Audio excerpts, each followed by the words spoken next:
આમાં gaming zone, amusement park અને rides આ બધા માટે એસઓપી બનાવવામાં આવેલ છે અને એસઓપી પ્રમાણે જે કોઈને પણ આ કાર્યવાહી કરવાનો હોય અને અરજી કરવાનું રહે છે.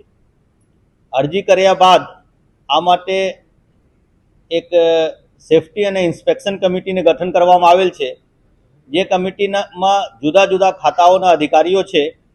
આ અરજી ત્યાં મોકલવામાં આવે છે અને આ લોકો બધું પાસાઓને અભ્યાસ કરીને એસઓપી મુજબ જો કાર્યવાહી થતા હોય તો આમાંથી એનઓસી આપે.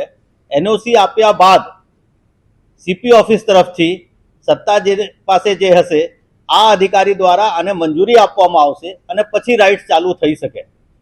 અત્યાર સુધીમાં જે પ્રાઇવેટ મેળાવાળા છે આ લોકો તરફથી 4 અરજીઓ આવ્યા છે અને એક બાલ ભવનમાંથી અરજી આવ્યા છે. જે લોકમેળા અહીંયા થઈ રહ્યા છે આમાંથી એક પણ અરજી અત્યાર સુધી આવ્યા નથી. હજી પણ આ લોકો અરજી કરી શકે છે. લાયસન્સ બ્રાન્ચ સીપી ઓફિસના જે છે આને અને કંટ્રોલ રૂમ 24 કલાક મારા ચાલુ રહે છે. ગમે તે સમયે આ લોકો આવીને અરજી આપીને જઈ શકે.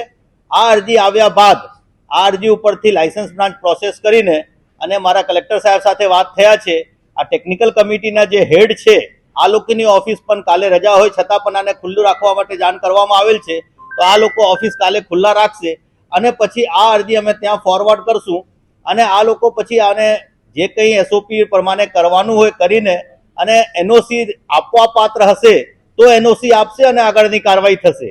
લેકિન એસઓપીને જેટલા મુદ્દાઓ છે આ મુદ્દાઓને પૂર્તતા આયોજક દ્વારા કરવાનું રહેશે. નહીં, એસઓપી એક વખત પબ્લિશ થઈ ગયા પછી આમાં બાંધછોડની કોઈ શક્યતા નથી. આ જો બધું પાસાઓને આ લોકો કાર્યવાહી કરી લીધા હોય, આ લોકોને જો પેપર વર્ક સ્ટ્રોંગ હોય, ગ્રાઉન્ડ ઉપર જે એસઓપી પ્રમાણે કામગીરી કરવાના હતા આ લોકો જો કર્યા હોય તો આ મંજૂરીમાં વધારે સમય નહીં લાગે.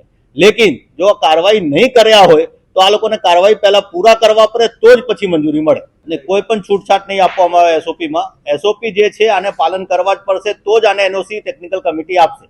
અને જો એનઓસી ટેકનિકલ કમિટી આપે તો જ અમે આને મંજૂરી આપશું કાર્યવાહી કરવા માટે, નહીં તો મંજૂરી આને નહીં મળે ચાલુ કરવા માટે.